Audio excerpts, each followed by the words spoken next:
The spirit worlds have said to me many times, it doesn't matter how you sound, what language you speak, where you have come from, our hearts beat as one. And bringing all these people together under this wonderful opportunity to explore a world in which I love and has changed my life for over 20 years. Where physical mediumship is concerned, it can move you to a place from believing to knowing in a heartbeat. When you see the extraordinary things that I've seen within the darkness of a seance room, to have loved ones stand in front of you who are being called dead, and they're speaking to you in their voice, holding you, kissing you, and telling you things about your life, but you're having that opportunity to say exactly what you want to say to them, which you kind of feel that death robbed you of. And in these times that I wish to share with you is to kind of give you some insights to the subject, which is limitless, that is known as physical mediumship. And physical mediumship is like a diamond. It has many facets, and each facet of this mediumship makes the diamond whole. So we'll be looking at basic overshadowing, going into the alter states, moving to the doorway of trance states, and then obviously to physical, and explaining the jargon that you find a lot of spiritualists use when they say, oh, I transfigured versus overshadowing, what direct voice is, indirect voice, ectoplasm, teleplasm, and what is materialization versus full materialization. And if you are lucky enough to sit with a medium that has the capability of full materialization, you're able to see your loved one standing in a room with about 30 people, and everyone in the room can see them, even if they're a medium or not, and you're able to have that conversation with them and hug them and kiss them, which they did in many occasions with Gordon Higginson.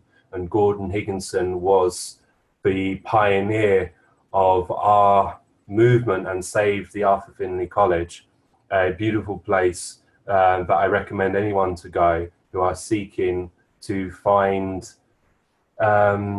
questions that lead to greater questions. I think that's the right word to say. But what I would like to offer you guys and girls who are seekers of the truth, to find that sacred space within you, to lay the foundations of your gift and to see where it will lead you. I don't necessarily agree with labels when someone says, oh, you're a physical medium. Well, actually, I'm a seeker of the truth. And if I label my gift, I've limited my gift. So for you to just move into that silence, into that power, and allow whatever's to blossom to take hold, it can lead you to the doorway of something quite beautiful.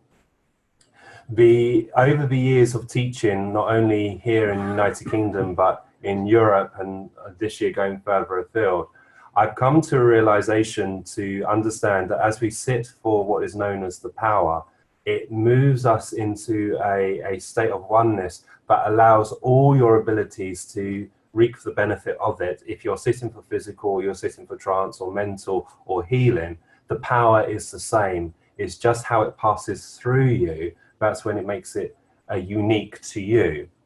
I've been very fortunate enough to sit for 7.5 years in a darkened room every night besides Christmas, or if you were ill, and see extraordinary things happen through the mediums that I help train and develop, and had the privilege to call them friends. And that was Colin Fry, David Thompson, Stuart Alexander, and Joan Avison, to name but a few.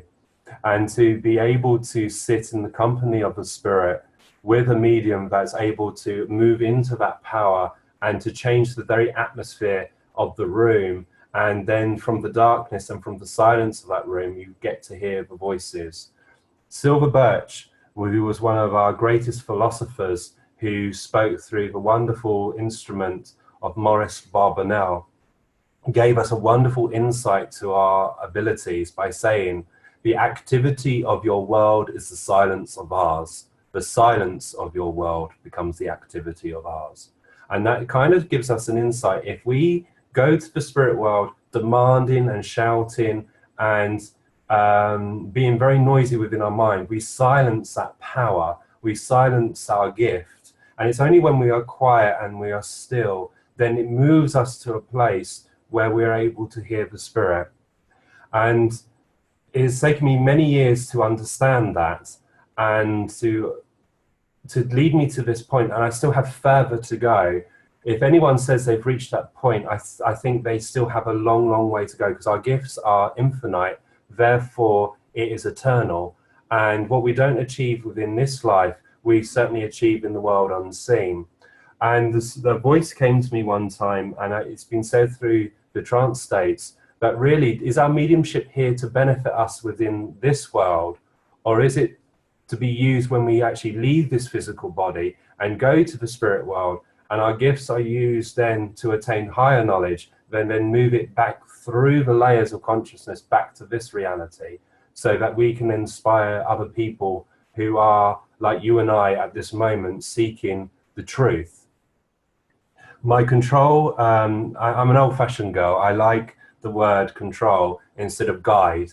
My control, my friends from the other world, and they're who I call friends, as I sit for them, I give them the respect of the putting their world first. And I've come to a realization in our modern world that mediums today seem to snatch the power and snatch the information, instead of going to the spirit people and moving into that power and saying to the other world, here I am, this is me. And as one medium does this, if the other world so surrenders to that condition, and you are able to surrender to that influence, then they are able to do extraordinary things through you. I never set out to be a physical medium. I set out trying to find comfort from this physical life that we live, and I was very blessed enough to be moved into a situation where I was able to see trumpets lift and voices come out from the dark, and to have a spirit person walk out solid in front of me, in front of about 35 people who were able to, for a brief moment, engage in conversation. But in these times that I wish to share with you, I also will explain the purpose of what these are. I don't know if you can see it. This is a trumpet, a very old beaten trumpet. It's been in existence within spiritualism for about 70 years now. The original owner of this trumpet was Leslie Flint. He was an independent direct voice medium. In the early days of his unfoldment, he never liked the trumpet. He never liked this form of phenomena. It used to scare him. He used to focus solely on independent direct voice.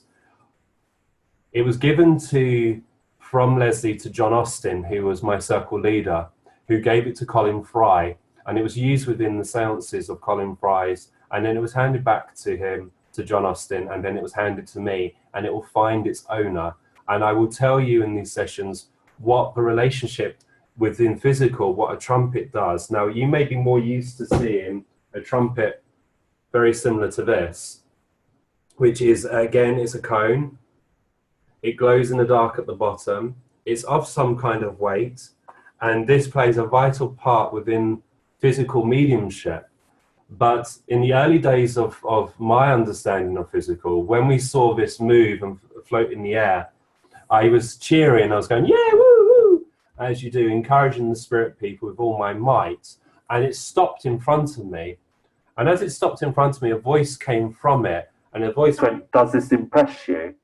And I said, yes, it does. And it dropped to the ground. And it says, it proves nothing. And then the spirit person walked into the cabinet, and out came a loved one. And if I remember rightly, it was someone's mother. And the mother was able to speak to their loved one for about 7 minutes. They hugged and they kissed. And then the mother walked back into the cabinet. And then the gravelly old voice, what said, does this impress you, came back. And he said, would you like us to prove to you that life is eternal?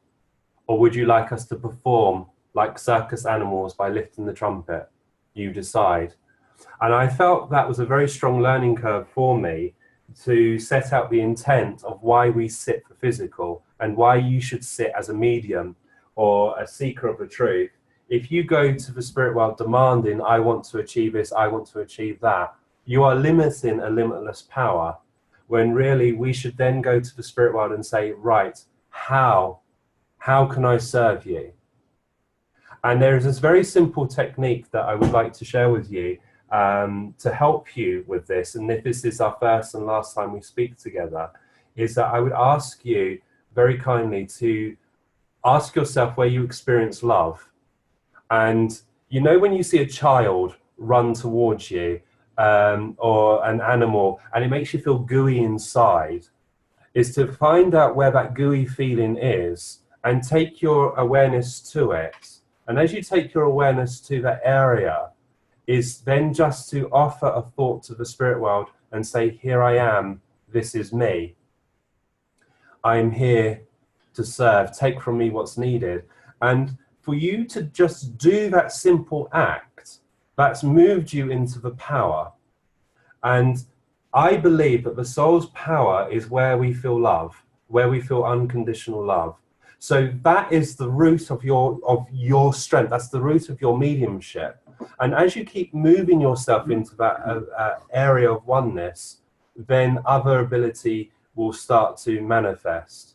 If you were to ask me or any medium, how do we do it? A true medium will turn around and say, we don't know, it just happens.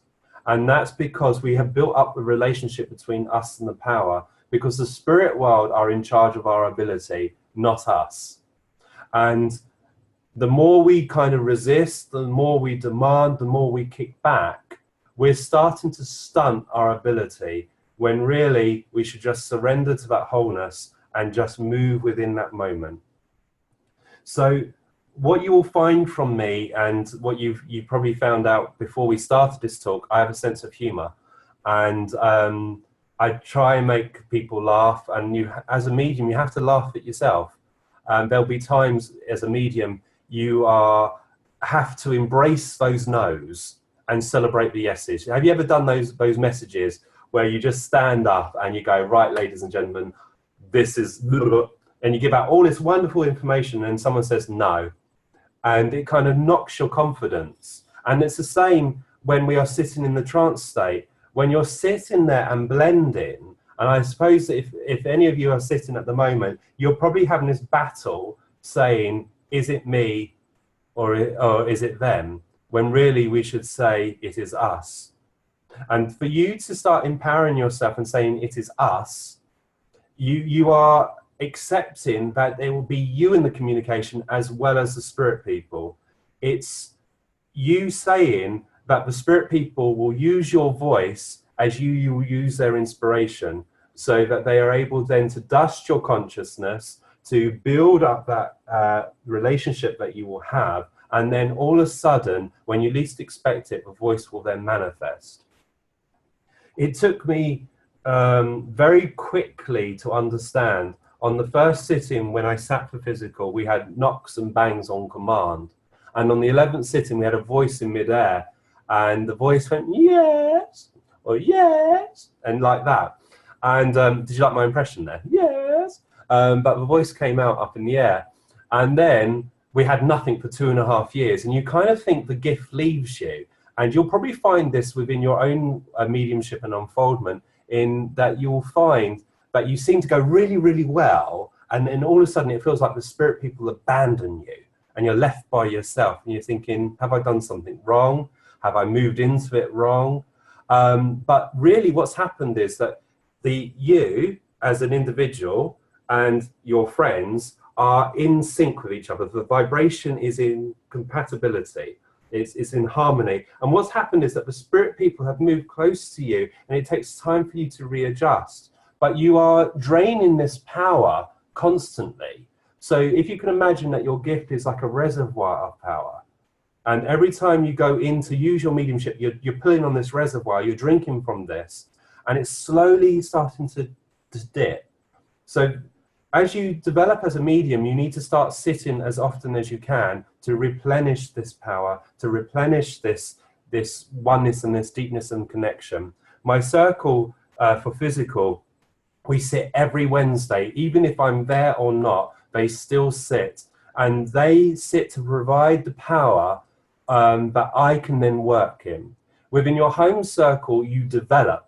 When you do a demonstration, you're demonstrating what you can do.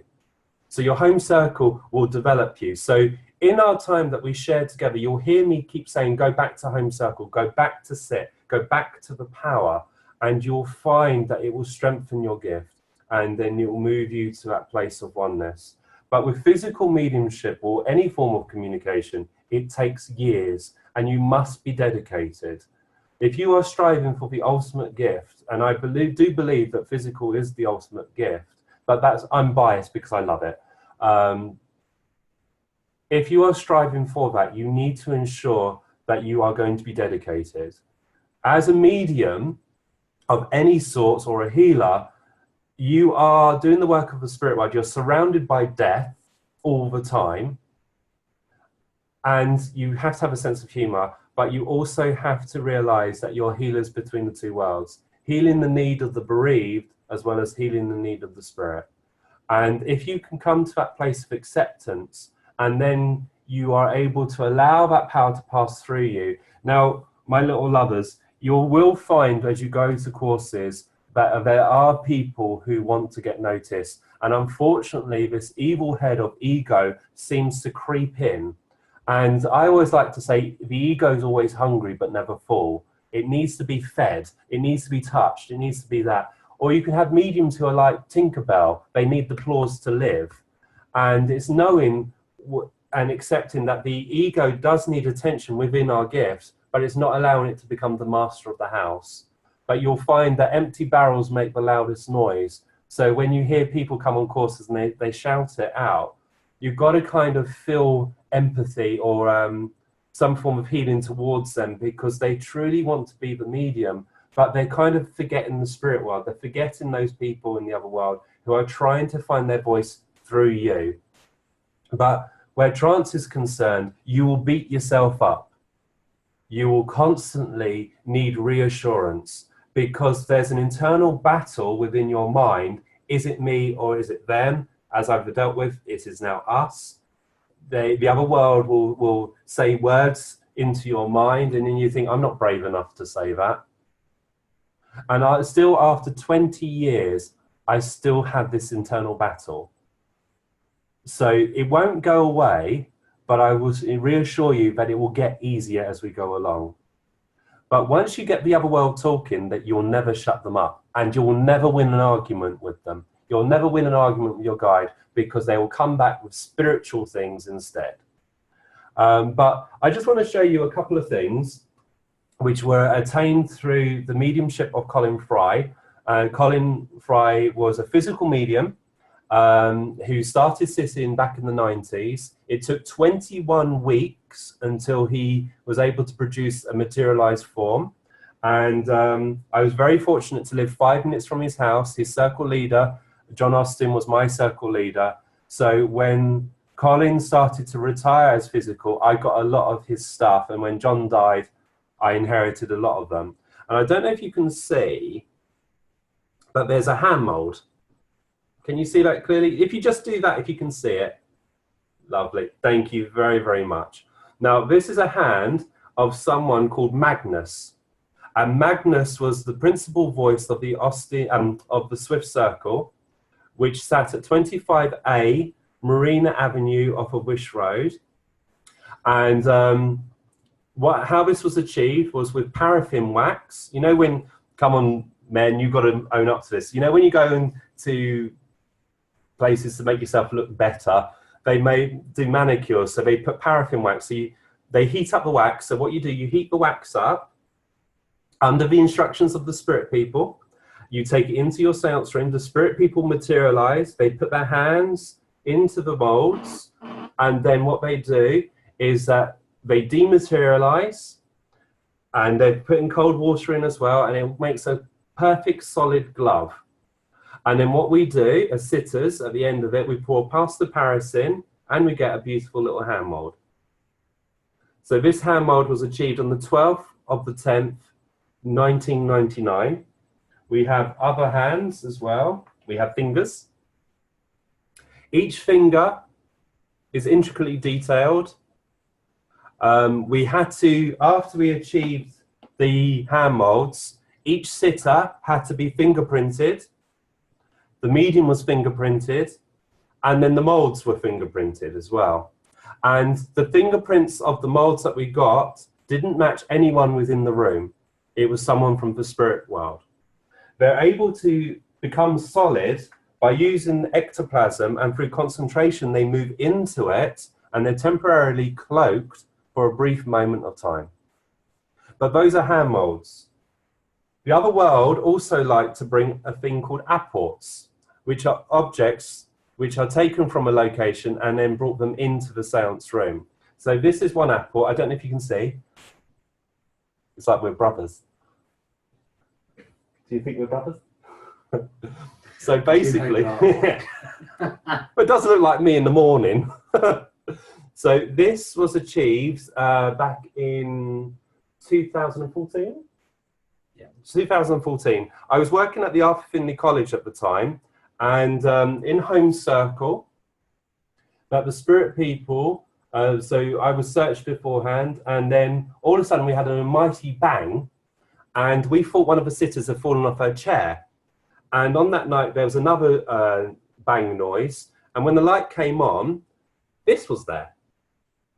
And also some silver nutcrackers. I was given to Christine? Yes. Yeah, silver nutcrackers, which I don't have. This one we do.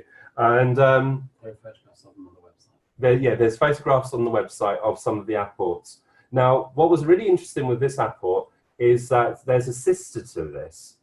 And we had a lady what was coming over from Holland, and she just happened to stay with us.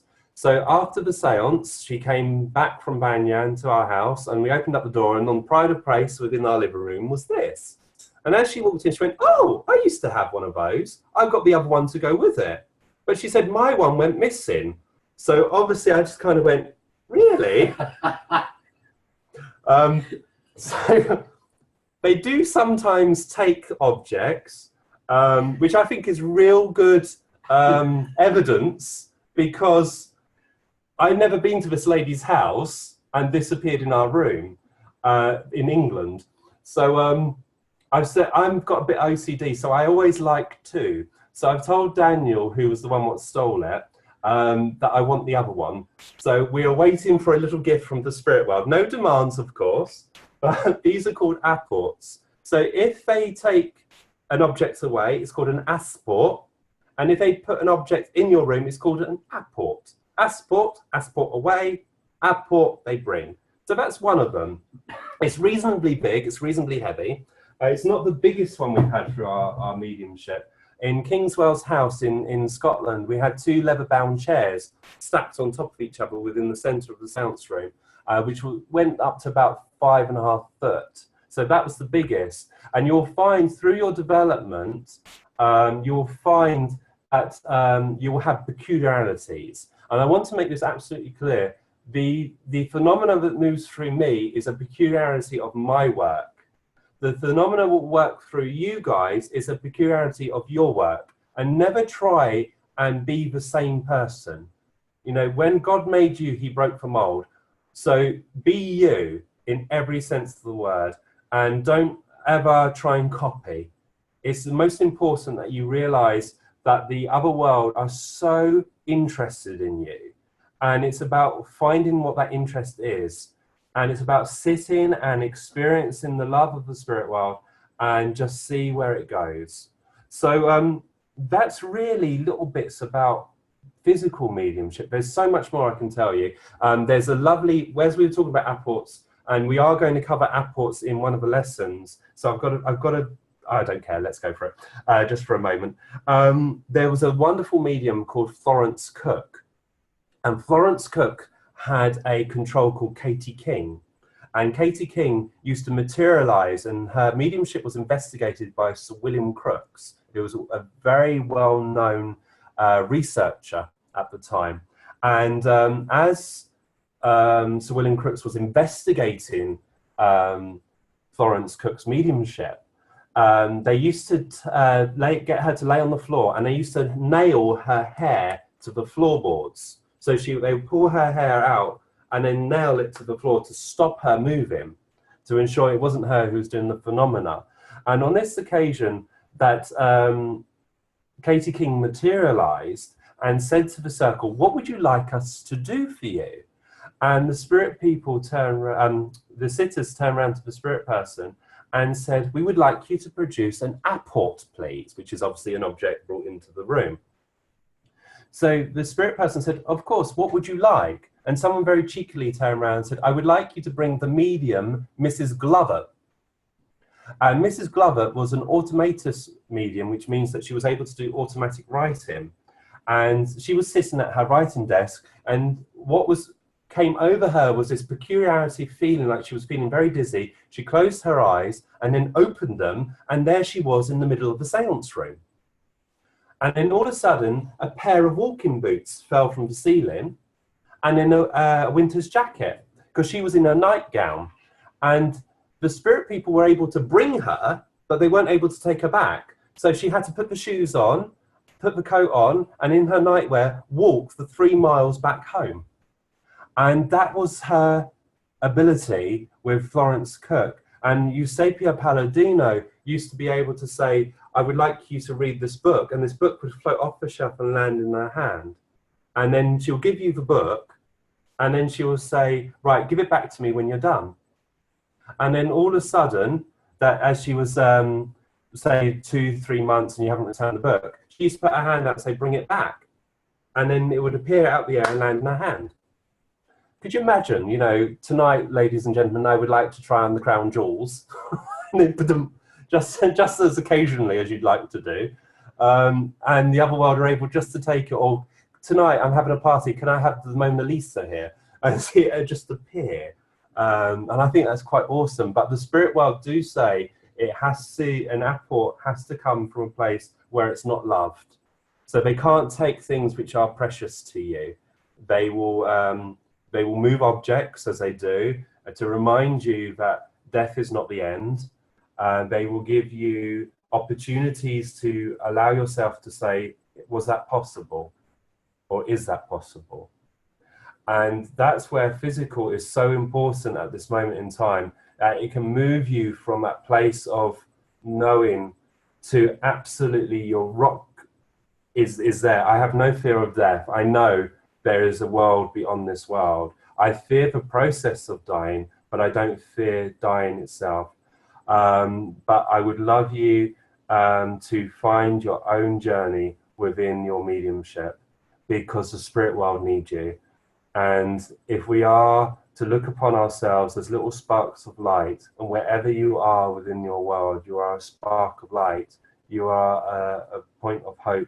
And when we're brought together, my, how bright the light will be. So wherever you are within your gift, never give up. And that's the most important thing. I was reminded just recently when someone said to me, why do you do what you do? And it's quite simple. Many years ago, I attended a physical seance, and my purpose in the seance room was to make sure everyone was sitting in the right place. So energetically, I had to fill them and say, right, you over there, you over there, you over there. And a husband and wife walked into a seance room, and you didn't have to be gifted to know that this person or these people had been destroyed by something. And because I didn't know who they were, and my job is to ensure the safety of our medium, I put them at the furthest part of the room. Colin came in, he was searched, he was tied down, and the curtain was drawn around him. So the moment the lights turned out, all of a sudden there was a voice what came from the cabinet. And with this voice, you heard footprints or footsteps. And this young lad walked out by the name of Andy, and he said, Mum, I know what you're planning to do, don't do it. And this boy started to walk in the middle of the room. And you try and tell a woman whose son has gone to the other world to calm down, because this woman has started to scream. My job is to ensure that Colin is safe. And I was quite concerned about this person. And the husband was joining in as well. The voice of their son was getting stronger as he was walking past me. The drag queen, Dolly, materialized from the cabinet and walked over to me and sat on my lap. She was in a sequin dress. She had a very bony bum, Her hair was right down her back. She used to say her hair is right down her Jim and Jack, which is down her back. And the moment she sat on me, I realized then everything was going to be all right. For 15 minutes, this boy had a voice. For 15 minutes, he was able to answer his mother and his father. They were able to talk, and they spoke about stuff which were only personal to them. The mother got upset. As we are human beings, we started to get upset as well. The power of the seance was starting to weaken. Dolly lifted from me and walked over to the cabinet, and there was whispering, and Andy said, "Mum, I'm going to have to go back now. I've got to go." And she said, "Don't you dare leave me." And the voice came back and said, "No, I would never leave you." The voice started to go back towards the cabinet, and as they started to walk back to the cabinet, the legs started to dissolve. So it was only just the torso left of this boy. We joined hands to give him a bit more power, and the voice started to weaken. And he said, "Mum, I remember what I said. I know what you're planning to do. Don't do it. I love you forever. Goodbye." And he went back into the cabinet. So we, as an individual, and the mum was crying, we were crying. Dolly then walked out the cabinet. It sounded like she had a martini in her hand. She went, "Oh, the emotion," and started swaying around the room, which made us laugh, which then built the power back up. And that then the seance continued. At the end of the seance, instead of me just throwing these people out into the street, I made them a cup of tea. And I sat down and I wanted to know if the information that was given in the seance was relevant and was accurate. Because if it wasn't, I would have to take Colin out of the public eye and sit and develop him even further. And it was absolutely true. Everything was said was bang on the money. And she said that we've been to all these different mediums, and none of them were able to give me the satisfying answer that I requested, that my son lived on. We made a promise that if our son didn't come through this night, we were going to continue our journey from Hayward Heath to Brighton and walk hand in hand into the sea and end their life. Andy's first message was, Mum, I know what you're planning to do, don't do it." So on that night, Colin's mediumship saved 2 people. But now the husband sits as a trance medium, their son Andy works through him, and Andy brings children through the mediumship. So not only on that night did he save a husband and wife, his legacy, Colin's legacy now, is that more people have that opportunity to have that bit of oxygen, to know that death is not the end. And that's why I do it. That's why we sit. Now, I've seen that some people are saying, why is physical happen in the dark? Physical mediumship starts off in the dark, and over time, the power starts to reveal itself, and the spirit world then introduces the light. If you look at your life, you were born in darkness within the womb of a mother. Or if you look at a flower, how a flower is created within the confines of a seed, what falls silently to the earth. So things start in darkness and then reveals itself to the light. I actually would like to train everyone in darkness, even mental mediums, because when you sit in light, that's fine, but try sitting in total darkness. You'll find that the power shifts. The energy of the room gets colder. You feel there is an essence of power and presence there. And it takes away the sight, because our eyes deceive us, and it gives the opportunity for your inner sight to then awaken. Now, you may find this at home when you're in your bedroom or in your sanctuary or place of sitting, that when you look at power, they look like jellyfish. I call it the jellyfish. You see these like blobs in the air, and it's energy, and it's like you squeeze your eyes really tight, but you still see them. This is power. And what you can do is speak to this power and say, I am aware of you, help me. Just help me understand. And for you just to engage within that influence, the other world will respond, and then they will then bring things closer to you. But I do believe over time that as you sit in the dark, it helps your clairsentient ability to unfold. It helps your clairvoyance, because as you feel that information, it moves you into such a place where it gives you sight. And as you get sight, then that opens the door for the hearing side of it. Would you meditate in the dark? be beneficial to strengthen mediumship? Well, meditation will help focus you, Carol, but also as you sit in the dark, remember to move into power. Meditation and power are two different things. When power will drive your mediumship forward, meditation will help focus you. Where you move into power is a form of prayer, again, which I'll cover in our times together. But you'll find that it will help you. You'll find within mediumship, within any forms, but you'll be like a firework. You'll move into it as quickly, but you seem to not be able to sustain the link or to sustain the concentration because the power drains. And that we can address by getting you to sit for power, which is slightly different to meditation. So I hope that makes sense. Sorry, I'm starting to get used to Zoom now. I just realized there's another page.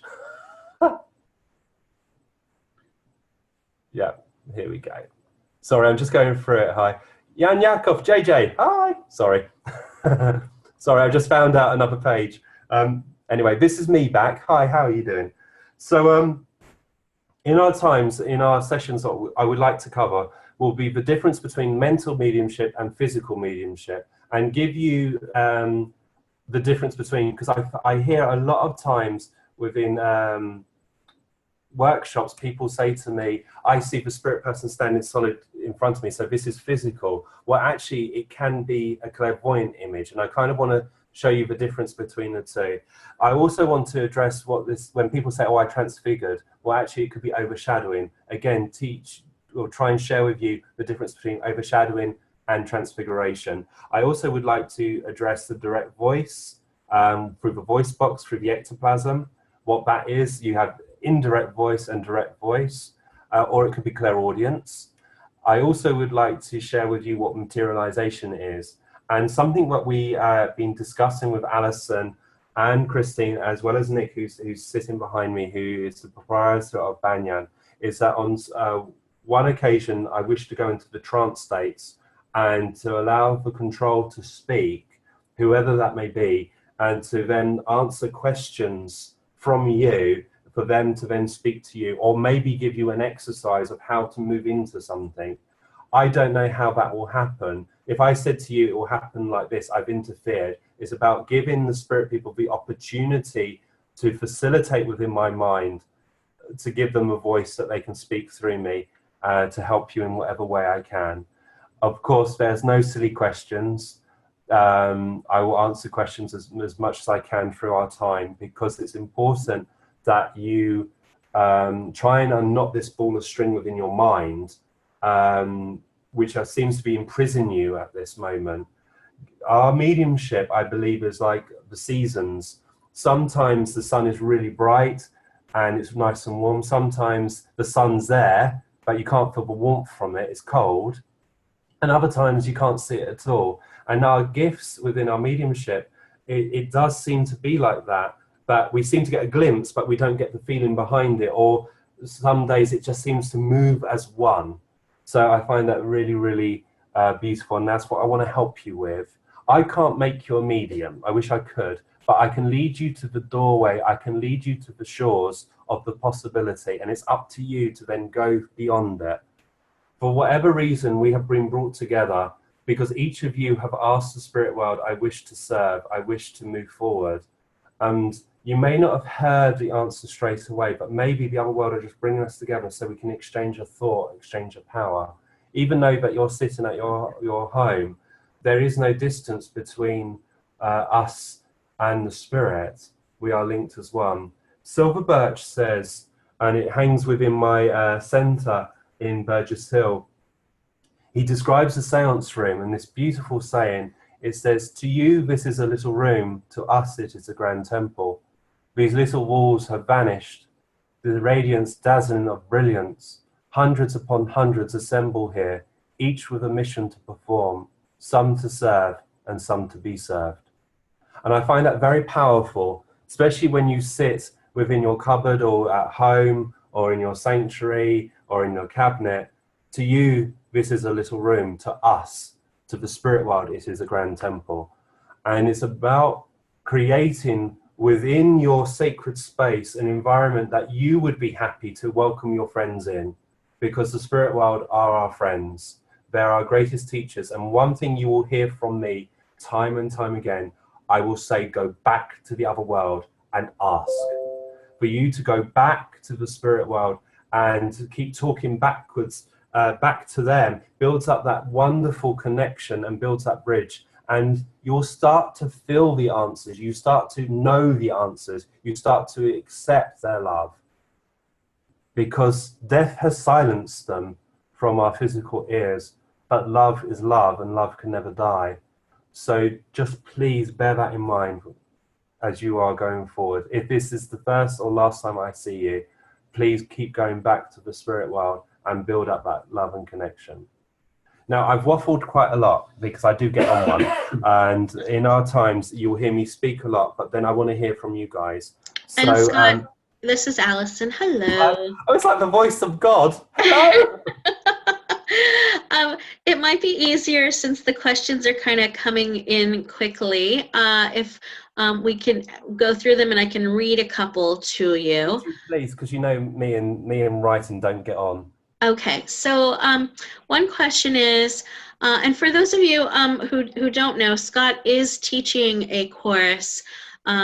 This is actually the introduction, which is a free introduction, but then he has 5 modules, which he'll be teaching beginning in April. So it'll be a continuation of this free intro. But Kim asks, will you cover the proper way to set up a home circle Yes. in your course?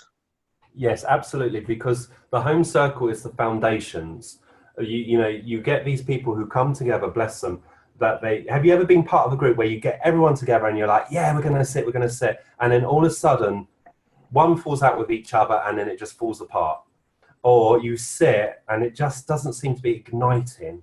And it's about giving you the mindset of how you should walk into that room, how you should be while you're sitting, but also be open to the spirit world. And I will cover that for them. Wonderful. I'm just kind of jumping around here. Sandra asks, do people have to be mediums to do this course, or can you just have an interest in physical mediumship? No, you can either be a medium or you can have an interest. Now, the one thing what physical mediums really need is good circle sitters and people who are able then for the medium to feel relaxed enough to be vulnerable in that power, and so that the people who are able to experience the wonderful unfoldment. I don't know, I'm going to probably shoot myself in the foot. I don't know why people want to be a medium. I really don't. Be the sitter. As you be the sitter, you get to experience the levitations of the trumpets, you experience the voices, you experience the wisdom what's coming through without, as a medium, you beat yourself up and you imprison yourself and all of that. So if you're not a medium, but you wish to sit and partake, absolutely, because we need to share this wisdom and education so that we continue our unfoldment and continue ensuring that physical will stay alive, because physical is slowly dying. I don't think there is no death, but it's slowly weakening because the education isn't there. I'm an old-fashioned person, but I like the old school sitting, and that's how I was trained. And Scott, I love in your interview earlier, I think it was last month, how you answered the question, how, do you have to be young to start being a physical medium? Or can it come at any age? Oh, it comes at any age. Oh, it does. You'll find that the gift starts to reveal itself. Any form of communication with the other world seems to reveal itself when you're a child. And then when you go through puberty, it can either become extremely active or it can start to become dormant. And then throughout your life, you get signs. Now, for me, I was very fortunate at the age of 15 being put into my first physical seance. And I was very, very young. I held the title of the youngest person sitting at that time in the United Kingdom that was known of. But my friend of mine who's now in the other world, bless her, Joan Avison, she was in her 70s. She was a heavy smoker. She said it as it was. She had lung cancer. You would hear her gasping. But when she went into the trance states, you didn't hear any of the ailment, any of the cancer. The voice of Tob you would hear her go, "Buh, buh, buh," and then the voice would appear in the air. And one of the controls was Freddie, and you would hear Freddie speak to us, and you would have Sparrow come in. And it didn't matter how old you are, as long as you have the intent, the love, and that openness to explore, I think anything is possible. Wonderful. Okay, a few more questions. Eva writes that she's heard that you can either do physical mediumship or not, depending on your physical makeup. Is that what can you share about that? Yes. So everyone has the capability of producing this form called plasma or ectoplasm, but a physical medium seems to have an abundance of it. Now, if you are looking at materialization, you are able to, your body has to be able to produce an abundance of it for the other world to work within. Some, like Leslie Flint, would have a small leakage, if we can put it that way, coming from the gland at the back, which I'm going to probably say it wrong, but I'm going to try it. The medulla oblongata gland, which is the gland at the back there. And he was able to sit around and be stimulated, and that's when they formed the voice box. You can have a psychic phenomena, which doesn't need the production of ectoplasm, but still things will move. You can have spontaneous phenomena, and you would need to have a medium who's able to work that power, and through that gift, phenomena takes place. If you looked at the mediumship of William Hope, was able to do psychic photography, and I'm not talking about orbs, I'm talking about these are proper vases, and he was able to do that, but he had to be present, which showed that a medium has to be present for phenomena to take place.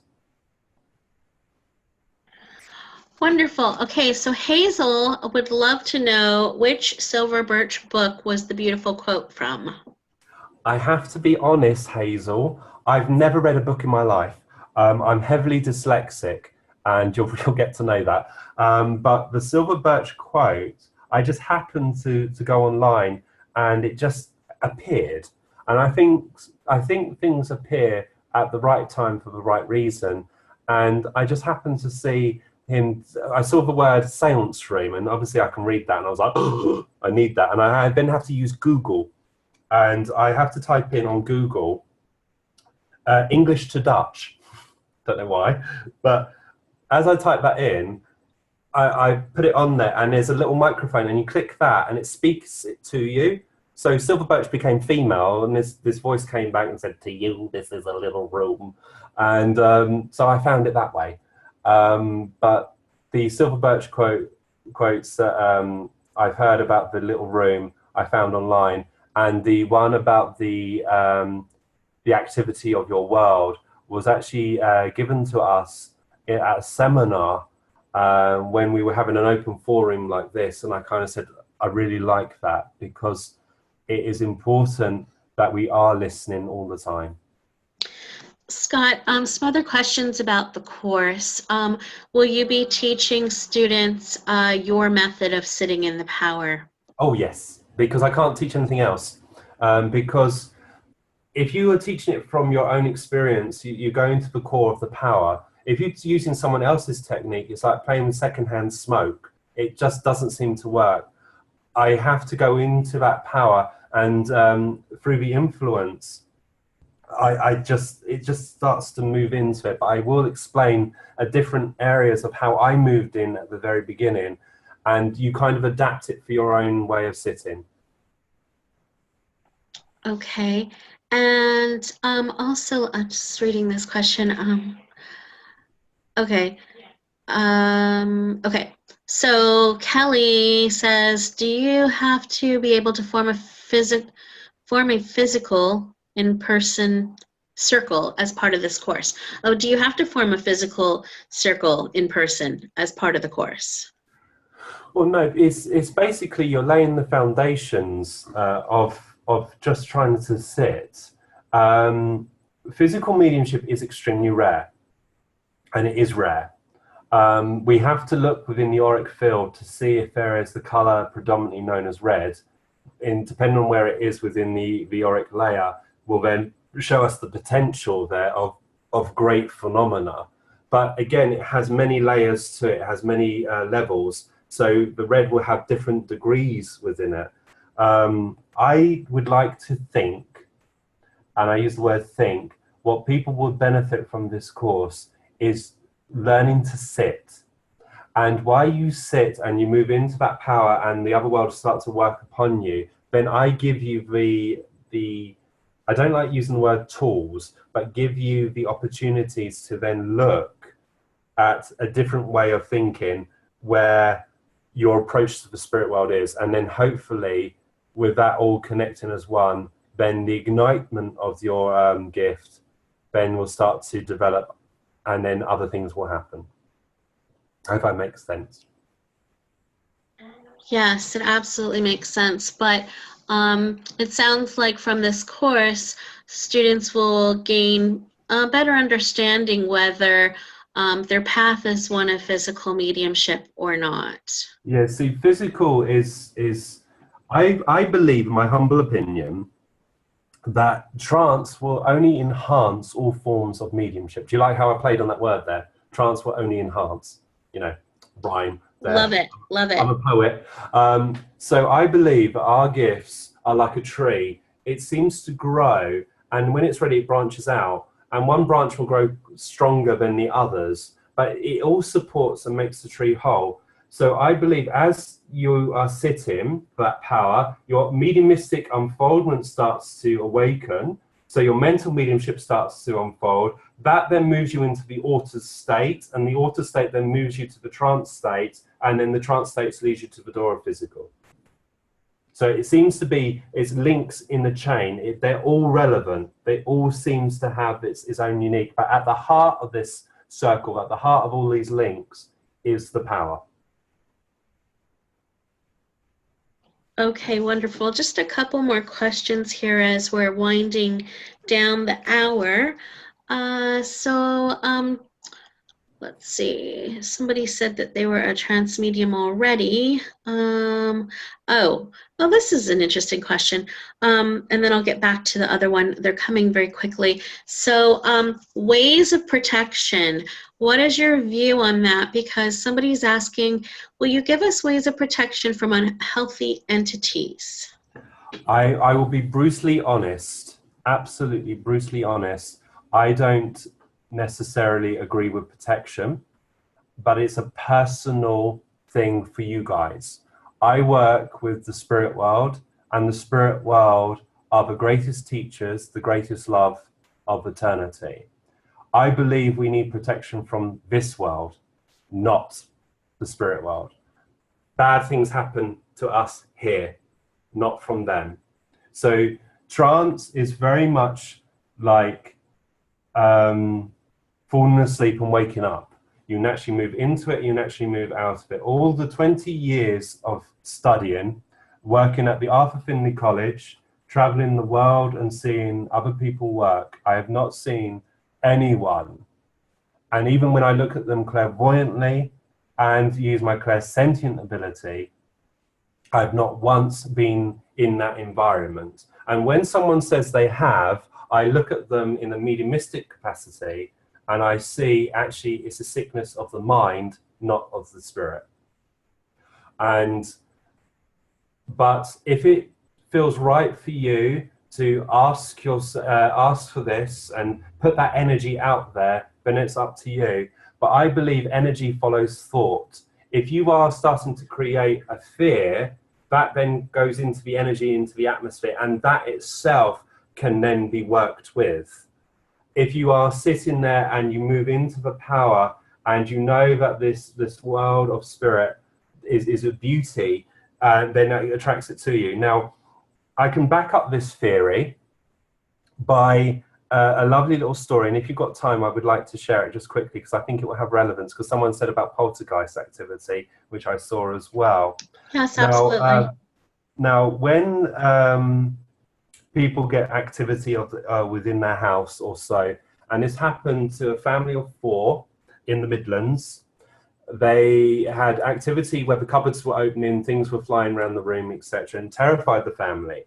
The police were called, the priest was called, and the last person ever to be called is always the medium.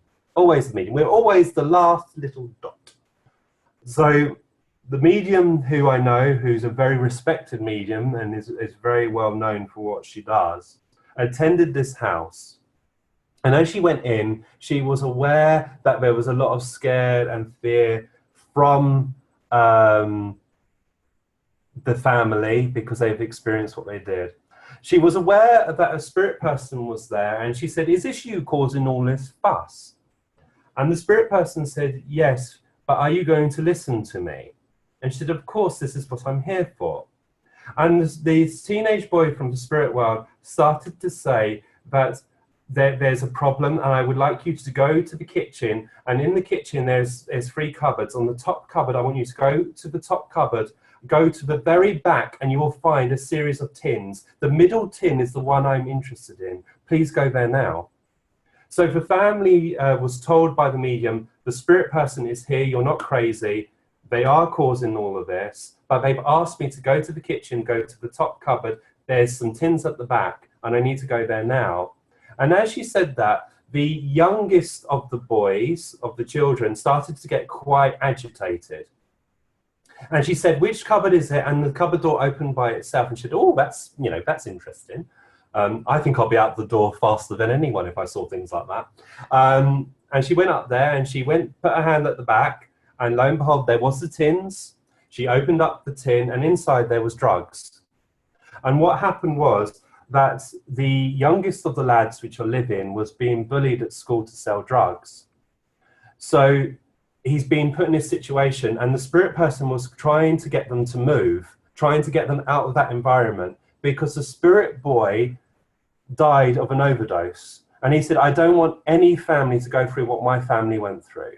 Now, when we hear stories like this, is this a bad spirit or is this a good spirit? I like to fall on the side of good spirit because we have to learn the reasons behind it. When things move, and you do hear me sometimes squeal like a pig when something lifts or we get a bang and it's outside of the seance room, it makes me jump, and it does happen quite often. I think you probably heard me squeal a few times. Because it's spontaneous, I jump. But then once I start to become aware of the spirit world and I start to listen, and then I start to realize that every form of phenomena, if it's from the other world, is an intelligence, and there's a reason behind it. But there's many more stories about people saying that they've had bad spirits, but actually, when we've dug our nails in and started to look at it, actually, everything happens for a reason, and they're beautiful souls. Love the cup of tea, Rose. Scott, if we could just take a couple minutes to talk about the dates of the course, and then maybe see about answering 1 or 2 more questions before we sign off. So let's see. I'm going to put them up there. So today is the introduction, and then you're actually doing 5 modules. So you've added a module to our original course, and I actually think on the time, Scott, we have it as 10 to 11:30, but I think we talked about having an extra half an hour for questions at the end of each module. Is that correct? I think that's wise, because there's going to be a lot of stuff thrown at you, and I think we need to have time to talk like this and say, you know, I'm struggling with this. Can you give me my view and things like that, and then I'll do my best with you. So they're going to be 2-hour sessions and 5 modules over the course from April 16th through June 21st. And also as a bonus, there'll be the Center for Mediumship. We have practice sessions of mental mediumship. So there are a few dates there where people can also join our mental mediumship practice sessions. Yes, this is being recorded, Sarah. And what else would you like to share about those? And each module, you have something, a specific topic that you're going to cover for us. Is that correct? That's also correct. There's in each of the dates we will be covering. I'm going to structure it, and I kind of mentioned it earlier on. Like the first one will be what is mental mediumship versus physical mediumship, and trying to share the difference between the two, but also give you the opportunity, whilst we are working in that way, to give you the technique of moving into power. But I will also give you homework as well, where you will go away and you will sit and you will start to work with a prayer. You will start to work within this feeling, and then hopefully we'll have time to talk about that next time as well. I also would like to give you opportunities to research certain mediums. So if we're talking about direct voice, we will then look at John Campbell Sloan. We will look at Leslie Flint, and these are people who are experts in their field. So I would like us to give you homework on those different subjects as well, like Queenie Nixon with Transfiguration, Materialization with Carmine Marabelli, George Spriggs, but they're just named but a few. And also, Dawn was asking if you can't make the live sessions, because we know that we have people coming from all over the world, so we're in different time zones. Each session will be recorded. So one, you can watch it live from the comfort of your own home, and two, if you're unavailable for the live session, it will be recorded and you will be able to review it. Correct, Scott? Yes, absolutely. And it's there to be watched at your leisure, because obviously when we're in this moment, throughout our time that we've shared together, you've only heard bits of what I've said, because your minds have been wandering as well. So you hear what you need to hear at that moment, but when you replay it, you'll start to hear more things to that. So yes, it's there to be recorded and it's there to be devoured whenever you want. I love that. And it sounds like there are a number of people who are taking it they're taking it to help strengthen their mental mediumship, Scott. Yeah. And I know you touched on that a bit, but for those of us who really want to take the course to strengthen our mental mediumship and learn your way of sitting in the power, what else can you share about that for our students? Well, I think by sitting and learning to speak to the spirit world in the right capacity, I think that will help strengthen all capabilities. Learning that the feelings that you have around you are normal. Like with the trance state, a lot of people panic because the heart rate changes and they think their heart's going to pop out of the chest, and it's really just their soul recognizing that power. And once you start to realize that these peculiarities, what you're feeling, are normal, you surrender into the experience. And with your mental mediumship, a lot of people forget to involve the spirit people, the spirit communicator. They get so caught up in they're giving their message and trying to get more information, they're not actually reacting or moving with the influence of that spirit person that's trying to talk to you. I think that's it. Great. Yeah, I know that we're kind of running out of time. No. I'm sorry, someone's just asked about the Imposium. The AREI Symposium. I saw it just come up a few times. I will be there. In September, and I believe I'm doing 2 talks and a trance demonstration. There is a workshop, but I think that's separate. I don't know. I probably got myself into trouble. Sorry. Okay, great. Let's see. I think that's it. I think, homework. During the class, will there be homework to specifically practice before we meet again? Yes, please. Because I always believe the course is only going to benefit you if you go away and work at it. And if I could encourage you to be disciplined to sit, that's the only way you're going to get your mediumship. That's the only way you're going to work. And it's about sitting for the right intent So there will be times where I will ask you to raise a glass to the spirit world. I will ask you to raise a glass to the person that's wronged you, which is very simple, you may think. But then I also want you to sit and speak to the spirit world and see if you get an influence. But I will also send the thoughts to the spirit people, asking them to dust your consciousness with a thought, and we may be able to share that thought as well. 2 more questions. Eva's asking if raw materials such like crystals can help the energy in a development circle. I believe crystals hold vibrations, and I do believe that. But with my unfoldment, I wasn't allowed to use anything like that. I had to go into the seance room as I am, leaving all my troubles at the door, and just go into the room, and empty-handed was I born and barefoot shall I leave was the mantra what was always going through my head. So I would always go into the seance room with as little as possible, and it's the love that you create, the voice that you create, the intent you set out, that is the power. So I would say if it helps you to focus, use it, but I would say don't allow it to become like a little blanket. See, it's like me, when I'm nervous, I do a Mavis Patilla trick, I hold a tissue, and if you notice that my hands have been free, so once I've relaxed to you guys and relaxed to this, I've moved into it. And it's like, if you use a crystal, you'll hold on to it straight away, and you'll think, oh, I can't do a demonstration if I don't have this crystal, and I won't have this because I've got that. Be free and be you. And let's see, a lot of thank yous. I think this is Mary Ann, I'm not sure. So for those who are in mentorships right now, with Mavis or with Andy Bing, will this conflict, is her question. Well, I always believe, and I know Mavis Patilla extremely well, I call her little grandmother. I think I can get away with that. Many, many years ago, and if you tell her, I will hunt you down and haunt you.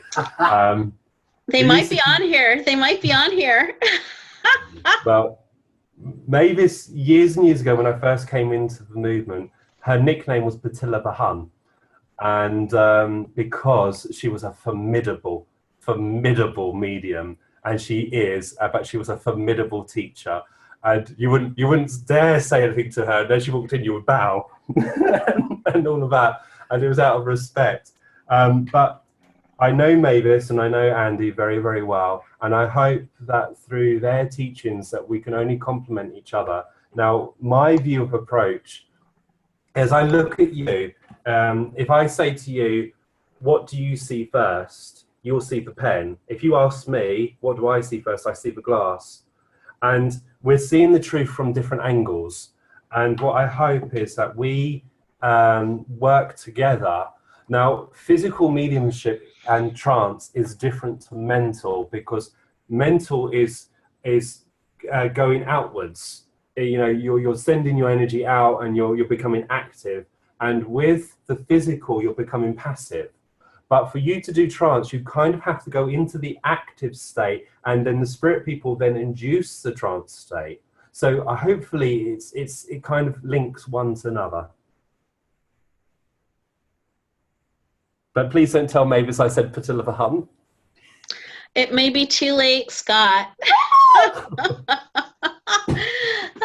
I know There's that such a thing as delete or reincarnation. I know that you know, Jean was wanting to join in today. I'm not sure if she had a chance to or not. So. All is forgiven. So, and some say they're going to email her right now. So, well, thank you so much, Scott, for your wealth of knowledge, experience, and wisdom. And look at him blush. I've got a proper summer going on. People don't realize that men go through menopause, and I think I've gone through it. Oh, goodness. And I know that I'm so excited to begin your course. And actually, I'll be seeing you next week, too. But I'm really excited that we were able to work this out to put this course together between Nick, yourself, and I, and Christine's help. And I look forward for us working with every student on the course. And thank you so much for everyone for joining Scott today. And again, thank you, Nick and Scott. Oh, thank you so much. Has Vicky got a parrot on her head? Yes, she does. And he barks like a dog. Awesome. I thought, well, in one of the seances, we had one of those materialize and fly around the room. So I was like, oh, she's good. She's doing it in light. But thank you so much for joining me. Someone's in a bakery. Amazing. That's awesome.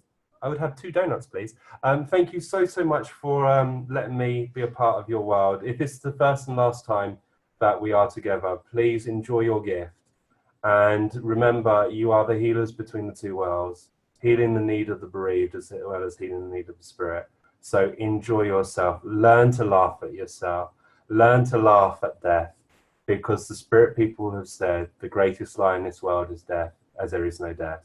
If anyone is loved, they will always be with you. We're only dead to this world if we're forgotten. So raise a glass tonight to someone who you love in the spirit world, and it brings them back to life.